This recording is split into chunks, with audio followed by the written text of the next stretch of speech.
Alright guys, if we're ready, we'll go ahead and get started. Obviously we're doing some active shooter training for business settings. Looking around, there's a lot of people in here that's not necessarily in a business setting, an office type environment. So this will apply to any environment that you're in, okay? And we'll talk about that. But before we go into all that, we're going to open it and we're going to end it with a statement, okay? Survival is a mindset, alright? We've got many different personality types in this room, okay? We know we've got the 5 major personality types, and everybody's different, and everybody's different within those types. So I say that to say some people are natural born leaders, right? They just step up, they take charge, they know what to do. Some people are not. Some people are natural followers. One's not better than the other, one's not worse than the other. It's just who you are, okay? So within those personality types, we also have the fight or flight, right? Some people are going to be fighting. Some people are going to be flight. And you've got a few in between that are just freeze. Don't know what to do. We can overcome all that by a little bit of training, okay? And today, the training I'm going to give you some tools to, no matter what personality type you are, you will be able to survive an active violence situation. Doesn't have to just be active shooting. Active violence could be anything. Somebody can come in wielding a knife, a machete, right? Somebody can come in theoretically with pipe bombs. Just anything can be active violence. Come in fist fighting, right? So with this mindset, that survival is a mindset, okay? You just keep that in your mind. We'll go over the tools to accomplish that survival. Okay, so just remember, it's a mindset. You can do this no matter what personality type you are or where you're at. Okay, so we're going to go over some human performance factors, physical side assessments. We'll touch on that a little bit, but that's more or less like yesterday. I went up upstairs in City Hall and we did a site assessment. We looked at some entry points, exit points. We looked at some safe points to go to if somebody does come in and do something. We also looked at some other security measures we can do to help secure that area. So wherever your site is, especially if you work in an office environment, you'd like for us to come do that, just holler at us, and myself or Assistant Chief Campbell, and we'll come up and do a site assessment and see what we can do to increase security, and then also give you a plan of action should active violence come to that workplace. Look at a couple historical events and talk about the response, and then of course we can customize the program to your office. OSHA tells us now that as of 2013, we have to teach this, okay? Employers are responsible for giving some information on how to handle active violence in the workplace. So that's all that is. I'm going to go on through it. Alright, so we're going to talk about human performance factors first. This is a stress response chart. It's leveled and colored for a reason. What do we think white is? Calm. Very calm, right? White, example white, you're sitting at your house, you kick back in your recliner watching a movie, right? That's white. I used to use the example sitting in your house in a recliner watching a football game, but nobody is calm watching a football game, right? We're up here. So, white, you kick back to your house, you're chilling. You really got you have an expectation of safety in your home, right? We don't expect people just to kick in our door, come in and shoot us, you know, home invasion type stuff. Just don't expect it. So we're at this white level. It's okay at home, you know. We want to be at yellow.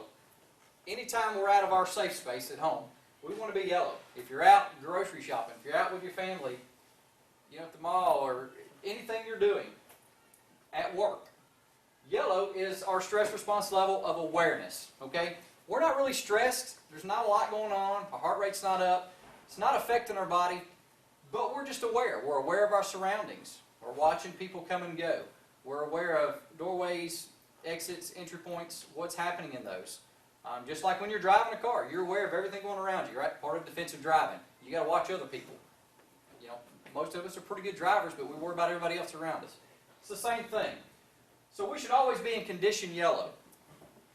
Unfortunately, life makes us complacent. We go into work, the same place, the same time, do the same job day in, day out. Well, we start getting in this white condition. So then we get complacent, and we're not as situationally aware as we should be of things that can happen. So we always want to be in yellow. So then we move up to red. What is red? we're under a little stress, right? Red means something has happened to put us under some stress. When that stress happens, now in that red zone and up, it starts affecting our body. Okay? So red's a little stress. Red means our heart rate's a little bit elevated, our blood pressure may go up, we may have just feelings of excitement, anxiousness, but we can operate in red. When we're in red, we've still got good forethought, we've got control of our faculties.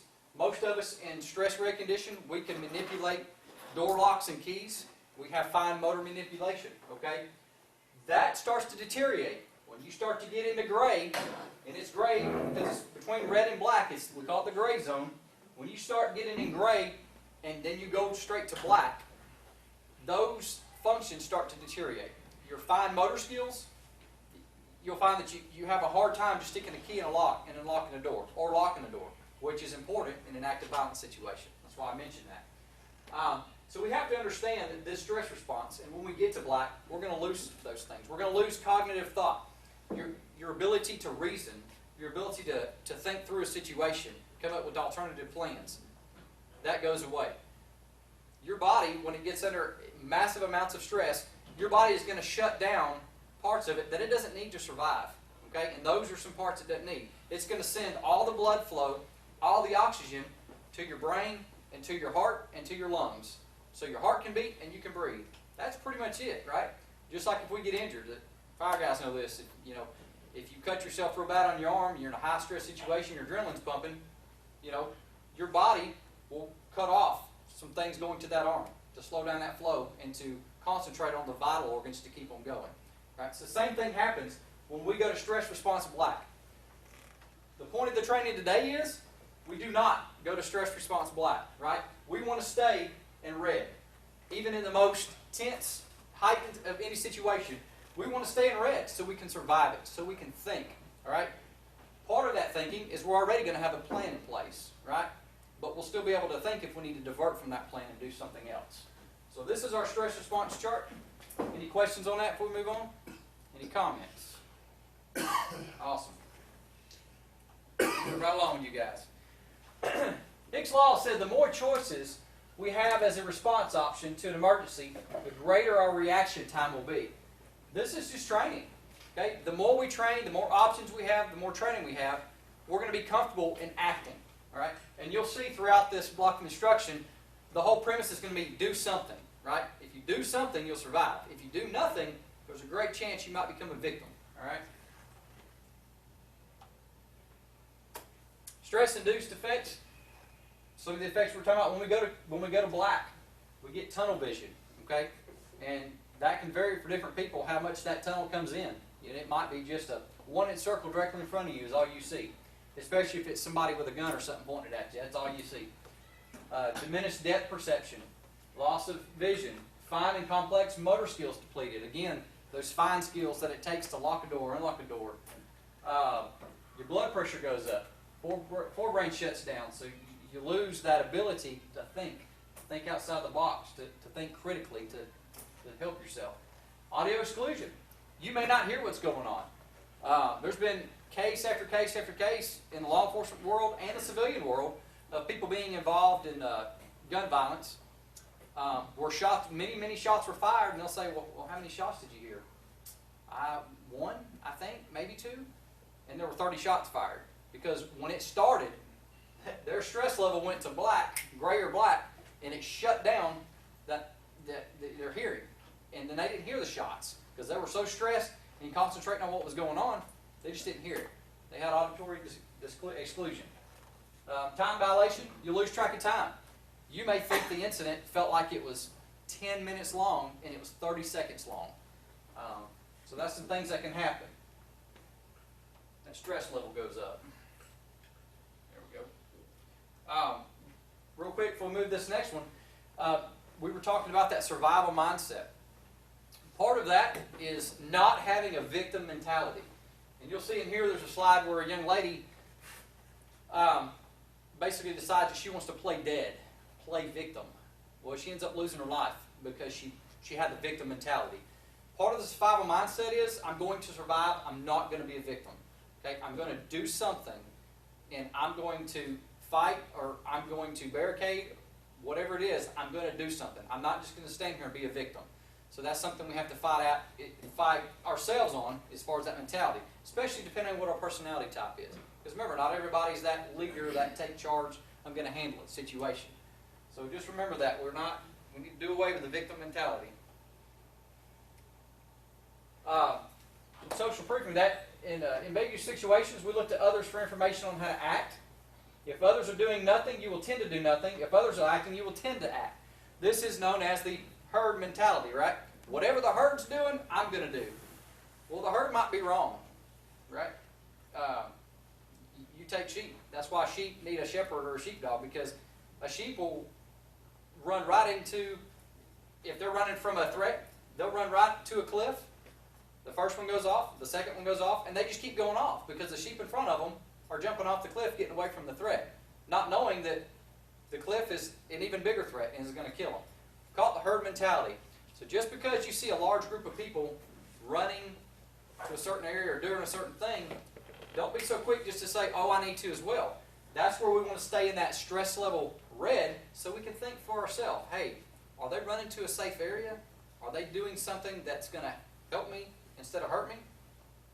And so we could reason that out. So we got to watch that herd mentality. One of the cases we're going to talk about here, a club fire, that herd mentality was very prevalent.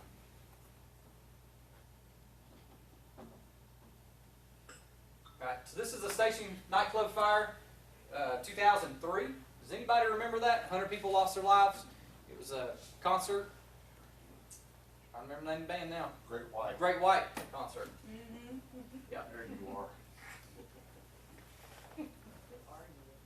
Were you there? I'm an old soul. So I've got a video on it, but real quick, kind of explain to you what went on. So we've got about 450 people inside this club. Here's the main room. Here's the main entrance right here where the number 1 is. You got a kitchen door, number 2. You got a small single bar door, number 3. You've got a rear stage door, number 4. You got about 450 people in there. Great White's in there giving a heck of a concert. Right here is showing some pyrotechnics that are going off on stage. Those pyrotechnics got out of control and actually started a fire, a stage fire. It quickly spread through the building. There was a guy filming it, and you'll see on the video as he's filming it, he's backing out. So his stress level probably went to red pretty quick when he seen the pyrotechnics and actually start a fire. But he was able to think, oh, hey, that looks like a fire. I'm going to back out. So he slowly backs out the front door, and he gets out before the main crowd gets out, and then goes outside and films it from the outside as well. So they're in there. The fire starts. Everybody rushes to this main entrance. It's just 2 doors, just a double door, kind of like that would be. So everybody rushes to it, and that's where we see the herd mentality. Instead of people thinking, we need to go out single file, we need to do this orderly, or we need to find another exit, everybody tries to go out of the same doors at the same time. And you'll see on the video what happens, and it's really sad. 100 people lost their life because of it. We had a few people, never went to stress level gray or black. They were probably in red, and they said, hey, I'm going out door 4. Okay?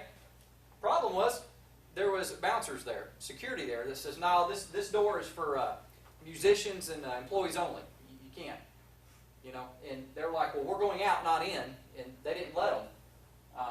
So without giving too much of the video up, we'll discuss that after the video, but that's kind of a quick synopsis of what happened in the layout of it, so you'll understand the video. Let's watch that real quick, and then we'll discuss it.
On February 20th, 2003, 100 people lost their lives and 230 were injured in one of the deadliest nightclub fires in U.S. history.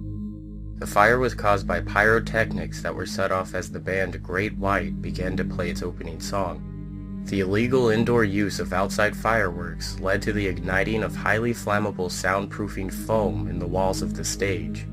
Within 30 seconds of the fire starting, the entire stage was engulfed. Most of the 462 occupants ran for the narrow hallway of the front entrance. The entryway soon became packed with terrified people all trying to leave at once. Some were trampled to death as the frightened crowd tried to escape the smoke and flames that were closing in behind them. In the chaos, the front door became a tangled mess of bodies as dozens of people piled on top of each other in a frenzied attempt to flee. Within 5.5 minutes, the entire club was engulfed in flames and hundreds of lives were lost and ruined. During the investigation, it was concluded that a fire sprinkler system would have contained the fire long enough for everyone to escape. Because of the building's age and size, it was thought to be exempt from sprinkler system requirements. However, the building had undergone changes that removed its exemption from the law, a fact fire inspectors never noticed. On the night of the fire, the club was legally required to have a sprinkler system, but did not. On December 9, 2003, Daniel M. Beachel, the former road manager for Great White, and the two owners of the station nightclub, Jeffrey and Michael Derderian, were charged with 200 counts of involuntary manslaughter. The Derderians were also fined over $1 million for failing to carry workers' compensation insurance for their employees, 4 of whom died in the blaze. On February 7, 2006, Michael Beachel went against his lawyer's advice and pled guilty to 100 counts of involuntary manslaughter. During his sentencing, Beachel made a statement apologizing to the victims and families for his involvement in the fire. The judge sentenced Beachel to 15 years in prison, with 4 to serve and 11 suspended, plus 3 years probation. The judge said Beachel was highly unlikely to re-offend, which led to his decision to impose the sentence.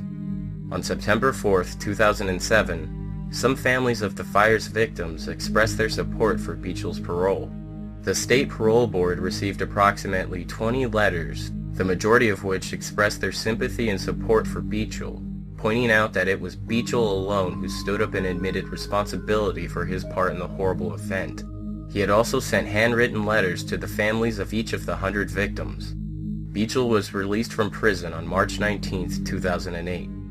Following Beachel's trial, the station owners Michael and Jeffrey Derderian were scheduled to receive separate trials. However, on September 21, 2006, Superior Court Judge Francis J. Darrigan announced that the brothers had changed their pleas from not guilty to no contest, thereby avoiding a trial. Michael Derderian received 15 years in prison with 4 to serve and 11 years suspended, plus 3 years probation, the same sentence as Beachel.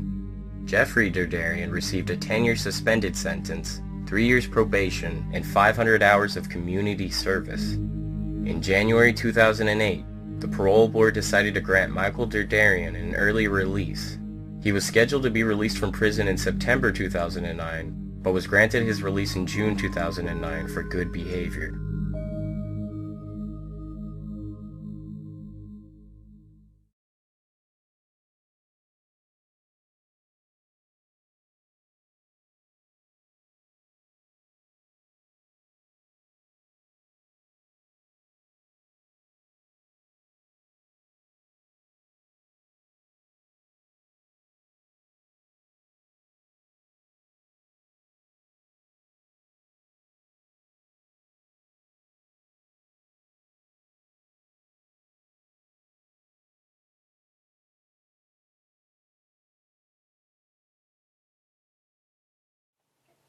Okay, what stress level do we think most of those people were at on the continuum? We think they were black? I think so. Yeah. So at their front doors, nobody really took charge. Nobody thought outside the box, right? I mean, hey, let's just talk about the door. Oh, we can't. So here we're stacking up, and no one's changing anything to change the outcome. They're just still trying to go out the same door. So that's what we try to avoid. We try to bring that stress level down at least to red. You're going to be heightened. Your adrenaline's going to be pumping. Your heart rate's going to be up. But we've got to keep that cognitive thinking. We're going to go over some tools and techniques on how to bring yourself back down here in a minute. Part of that not being a victim mentality in this fight or flight response and the response of do something, I'm going to do whatever it takes to get out of here. You guys tell me some of your responses that would have been at door number 4 there.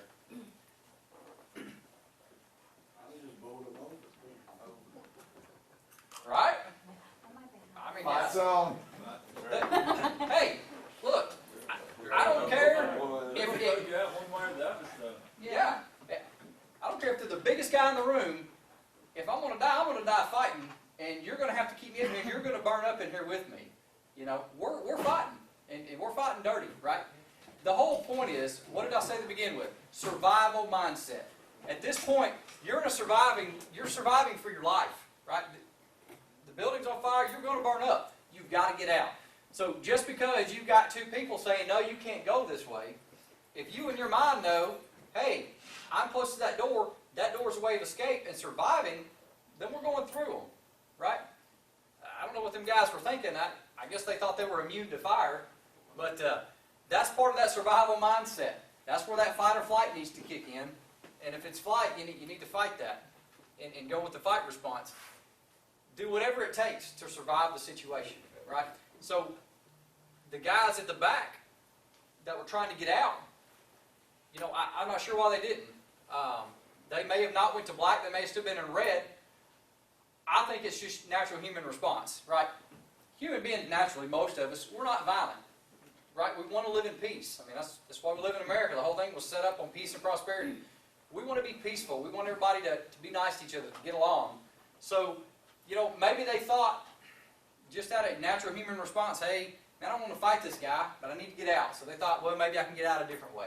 I don't know, you know, but I'm just telling you, you know, in a situation like that, it's time to go. So keep that in mind.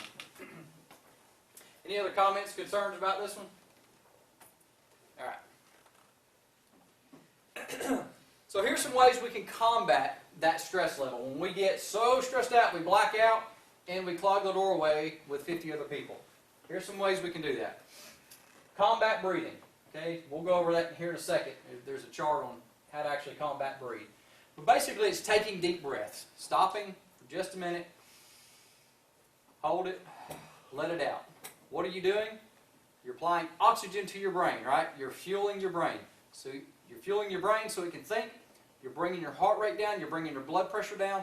Just enough to hopefully regain a little bit of cognitive thought to survive that situation.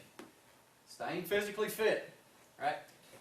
No show of hands, but how many of us in here have a regular workout routine, right? How many of us stay physically fit? That is so important because your body, when it gets stressed out, you could be standing still and completely stressed in stress level black because of what's going on, and it's going to feel like you ran a marathon. It's going to wear your body out. So we've got to stay physically fit to handle the stress. Stress inoculation. Training under stress. Again, kind of goes with staying physically fit and working out. Do something other than freeze. Okay, we're going to go back to that time after time. Do something. Don't just freeze. Those poor people in that doorway just froze. And they kept freezing, and 100 of them lost their life. Shift your emotions during an event. Okay?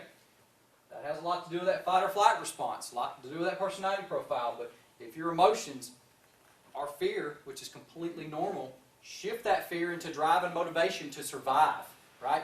Don't let that fear get the best of you and you just freeze or you say, oh, I'm going to be a victim here.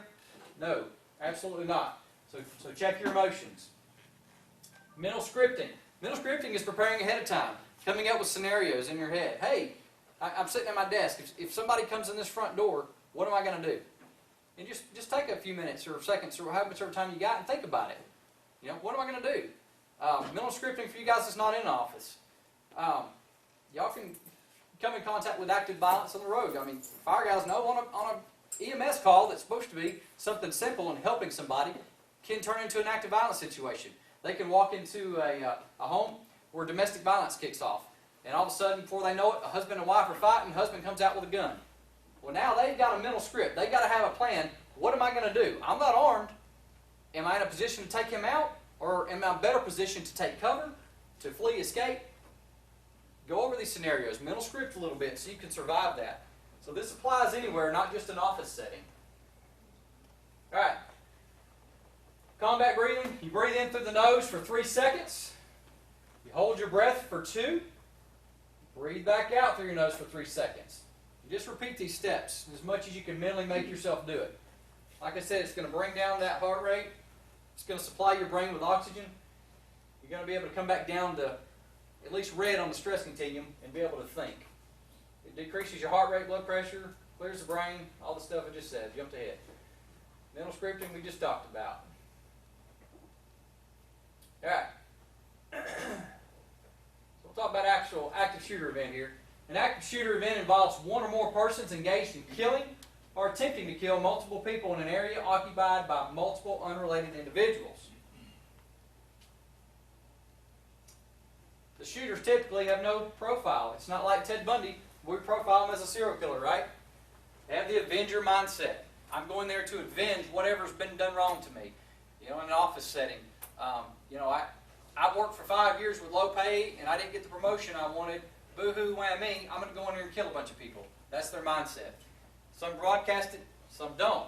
Okay, most of them do though. They want the attention on what they're about to do, and then of course their overall goal is victims. They want as many victims as possible. Number of deaths. They also do some pre-planning, right? So some of these guys are fairly smart with it. They'll set up false calls. They'll call in false calls and time how long it takes for law enforcement response. How long does it take law enforcement to get here? 3 minutes and 26 seconds. All right, I know I've got 3 minutes and 26 seconds to complete carnage. You know, I can kill as many people as I can in that time frame. A lot of them know they're not going to make it out alive. They're already suicidal. They've already planned to either take their own life or have law enforcement do it. So their whole goal is to kill as many people in a short amount of time as they can, right? So these are some of the things we need to understand about active killers. And we say active killer instead of active shooter because why? We can kill with more than just guns, right?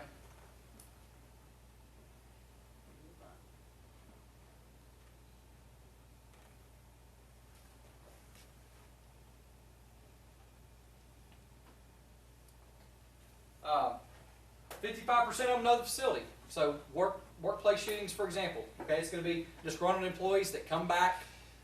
So they're going to know. So if they know the facility, you need to know it better.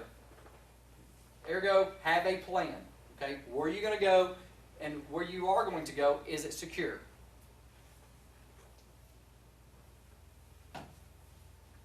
This is just a shooter connection, kind of goes along with the facility. A little bit more have a connection than don't. All right. Go with this other video. All right, so here we've got a city council meeting, or I'm sorry, a school meeting. And let's take a few key points from this. I'll pause it along the way a little bit. Police now know that Clay Duke had planned the attack at the school board building for some time. In his trailer, they found yesterday's date circled on a calendar. Now a word of caution. Some of the following video may be disturbing. School Board Policy 7.3. From the moment Clay Duke spray painted a V on the wall, people in the room sensed something ugly was about to happen. Then the ex-con startled a routine meeting of the Bay District School Board again with a pistol. Everybody in this room hit the road.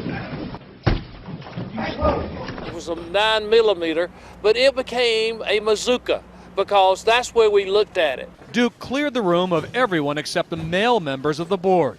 But watch Ginger Littleton, the only female board member, snuck back in and behind Duke and swatted at his gun with her purse. I don't think anything was going through my mind except for the fact that these guys were sitting ducks. Duke pointed his gun at Littleton's head, but never fired. Today, knowing she cheated death, she made light of it. First of all, what point do these, five men sitting on the bench watching this guy spray paint basically an anarchy sign on the wall, at what point do you not sit there and get up and probably make some contact with this guy? He's defacing your public property, right? Obviously in a heightened emotional state, and just sit there and watch him. Okay, now he pulls out a gun. Again, they sit there.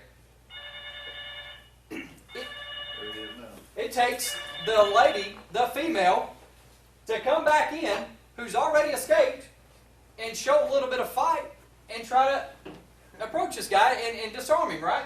Now, disclaimer on the front end. She was gone. She had already escaped. That was absolutely the wrong move for her to come back.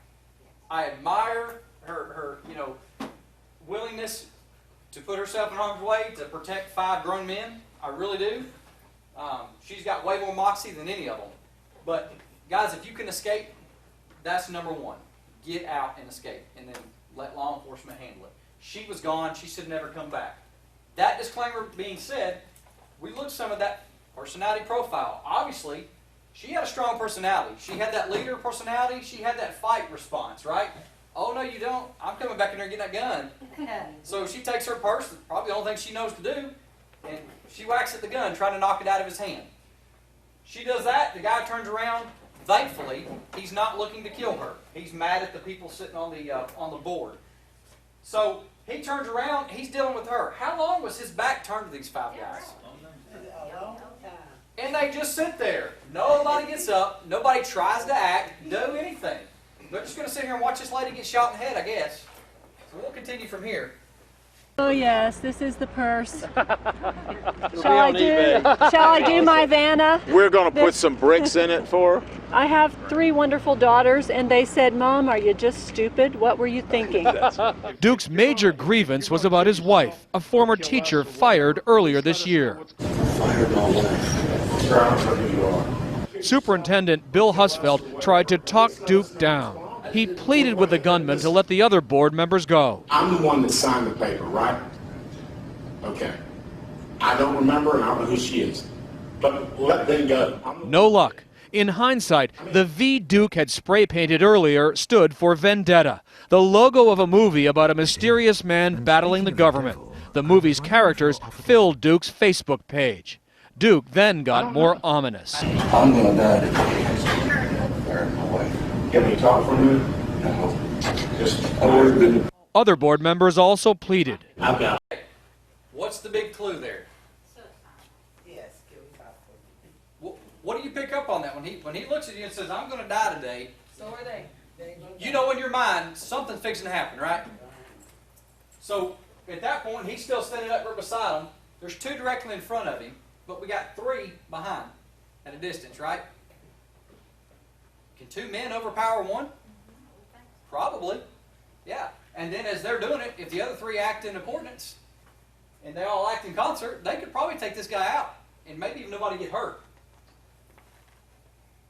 But those are I mentioned that if something like that happens and you're not able to secure right away, listen for clues. And if he gives you a clue like that something's fixing to happen, action is faster than reaction. You act. You let him react. A lot with my wife and family. I don't need to die. But Duke was in no mood to listen. I've got a feeling that what you want is the cops to come in and kill you because you're mad. Because you said you're going to die anyway. But why? This isn't worth it. This is a problem. Please don't. Please don't. Please. I'm going to. He was going to do this. If you could have seen that gentleman's eyes, this was going to happen. Suddenly, it did. Gunshots, point-blank range, targeting Superintendent Husfeld. One hit my board book and my papers on my desk. I was laying down, and it was probably inches from where I was laying. Incredibly, no one was hit. There is nothing short of a miracle that our superintendent is alive and well with us today. Alive because of Mike Jones, the school system chief of security and a former police officer. He came into the room and, off camera, fired at Duke. Duke fell wounded, the only person hit. Okay, so finally, after all this time, Somebody. they've let this guy carry on what he's going to do. So he pulls out the gun and starts taking shots. Thankfully, he can't hit the broadside of a barn, but he shoots at them. And even at first, what do they do? Just sit there. They're like, They sit there. These two guys over here just sit there. These duck down first. Herd mentality. Oh, they're ducking. Maybe I should duck. Okay, they duck down. the door. Look at the door. It's right there. Right. You've got a little bit of cover, but they duck down. All he's got to do is reach over and stop. So finally, these two over here start to go out the doorway. Right? And just like you said, there's a door. Escape. But as soon as he pulled that gun out, where did their stress level condition go? What happens when you're black? You don't think, right? They froze. Complete and utterly froze. They let their natural fight or flight response get the best of them. Obviously, it was freeze and flight, but they didn't even do flight very well. And they just didn't think. They just sat there. I don't know what they thought was going to happen here. But when he started shooting, he's down here. They could have took off. He obviously can't shoot worth a crap. At least you stand a chance on getting out that door, right? Thankfully, the court security guy come back in. He had to go out to the car and get his gun. Why he wasn't armed, I have no idea. But once he comes back in, he addresses him from the back of the room. And it's a pretty long shot. He actually makes a real good shot to take this guy out. And on the floor, fired one final round, killing himself, ending the drama. I'm telling you, Mike saved our lives. There's no doubt in my mind that if he hadn't did what he did when he did, many of us would have not be here today. Late this afternoon, Mike Jones did show up here at the school board. Inside, he debriefed his bosses about what happened. He says he'll tell his story to the media tomorrow. And as you might imagine, the hometown hero got lots of hugs around here today. We also learned that 10 years ago, Jones was on the Oprah show, honored for his work rebuilding bikes and toys for needy kids. His program is called Salvage Santa. The shooter, Clay Duke's widow, did speak today. She said that the world and the economy got the better of her husband. Katie? Mark Strassman, an incredible and terrifying story. Mark, thanks very much. So I'm in no way saying that they're stupid or whatever because of the way they reacted. They just didn't react in a way to survive. They didn't have the survival mindset. So this is a great training video to show when you don't have it, what can happen. Now they are lucky and they're blessed that this guy didn't just walk in and just spray and pray, just shoot everything he's got. And when he did shoot, he was a horrible shot, right? But as we've stopped the video and discussed, there were so many things they could have done to survive that better, right? And get themselves out of that situation. They went black, they stopped thinking. So these are some things to think about. And as I said, everything goes back to that survival mindset. Do something. Don't just lay there and do nothing. This was just talked about. Most everybody in here remembers the postal employee shooting. That's where we get the phrase "going postal" from. So one of the first biggest acts of violence in the workplace.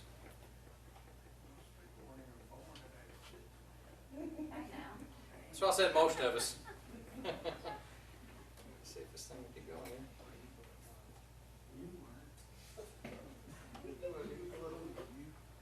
Okay, this is a young lady that I was talking about that played dead. Y'all remember the Virginia Tech college shooting? Man, horrendous. Guy went there. He had a little bit of training, knew exactly what he wanted to do. So he comes into the auditorium where she's at. She gets shot. Bam, right off. So she falls down. She thinks, okay, I'm shot. I'm going to lay here and play dead. He'll go on. He thinks he's accomplished his mission. I'm dead.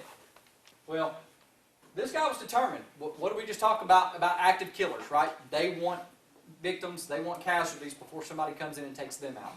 So he's in a big auditorium. He had plenty of victims. So after he dropped everybody he could drop, some people ran out. He went back to make sure they were dead. He went back and shot her 2 more times. So she just laid there playing dead, thinking that it would help her, and he wouldn't come back. He did. He come back and shot her, and she died. So had she not played dead, had she done something? Yeah, she was shot, but can we survive a gunshot wound? Absolutely we can, okay? And with the right mindset, we can survive some pretty serious ones. There's story after story of people in the military, officers, others been shot in the head, been shot directly in the chest, and still fight, okay? It's that survival mindset that we've got to have. She got shot once. She could have got up, found an emergency exit, done something. Ran, hide, something. But for whatever reason, she thought that was the best response, and she ended up losing her life. So we don't want to do nothing. Again, this is just an example of doing nothing. Hiding doesn't work, okay? So remember 3 things. Run, if you can. Escape. Get away from the violence, if you can safely do so, as quickly as possible. Hide, but if you've got time to hide, you've got time to barricade, all right? We're going to go over some barricade methods real quick here in just a minute. But if you've got time to hide, wherever you're hiding at, start barricading. If you're behind a door, stick chairs under it. Take your belt off, tie around the door handle, tie it to a fixed object. If you're lucky enough to have some rope, a lamp cord, HDMI cord, something strong that you can tie around a door handle and tie off to something else to keep them from coming in. Stack tables, stack filing cabinets, stack whatever you need to. But if you've got time to hide, you have time to barricade. Last resort, fight, right? Run, hide, fight. So if you've done all that, or you can't get to somewhere where you can barricade, and there's no way out, go ahead and put it in your mind. You're not just going to kill me being a victim sitting here doing nothing, right? Fight. And I mean, do whatever you have to do, okay?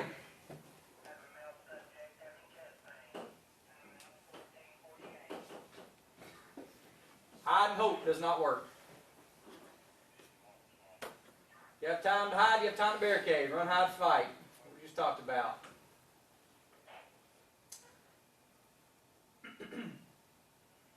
Situational awareness. Remember how I talked about when we're in stress level white, when we're completely calm and relaxed, we lose that situational awareness. We need to stay in yellow to keep that awareness, okay, so we can recognize when something's about to happen.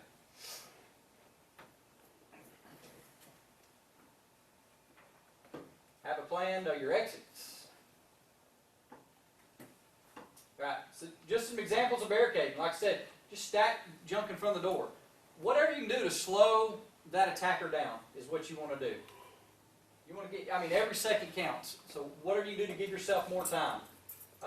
Looks like here that's a CPU cord that they've actually used and tied it around a filing cabinet. So just think outside the box on this stuff. Lock the door. When you barricade, obviously try not to make any noise.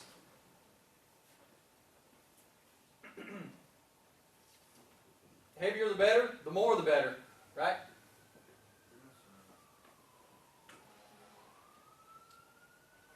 Got some pictures real quick. Let me show you. Fight. Fire extinguisher. One of the greatest weapons that everybody's got pretty much in every workplace, right? It's heavy, it's big, it can be used as a blunt force object. You can use the propellant to spray in their face and distract them and get them off of you. You got some people over here throwing coffee pots and chairs. It doesn't matter. You're going to survive the day, right? That's that fight mentality, survival mentality. Another example of them using that. Defend yourself if you have to. If you got to directly engage somebody with a gun, grab the gun, right? And start pointing it away from yourself. Biggest thing is move. If you find yourself in a situation to fight and you can't get away from them, don't stand still. This video won't play, but basically this guy is shooting at him and he just keeps ducking and weaving behind the tree, and every time he moves the guy shoots in the wrong direction. So because he keeps moving, the guy can't hit him, and he's carrying a revolver so he runs out of bullets, right? So keep moving. Don't just stand there. Don't do nothing. Do something. You're not helpless and you have a plan now. It's about our time. Anybody got any questions, comments, concerns? All right, appreciate y'all's attention. If y'all need any extra help or anything, just holler at us. Thank you.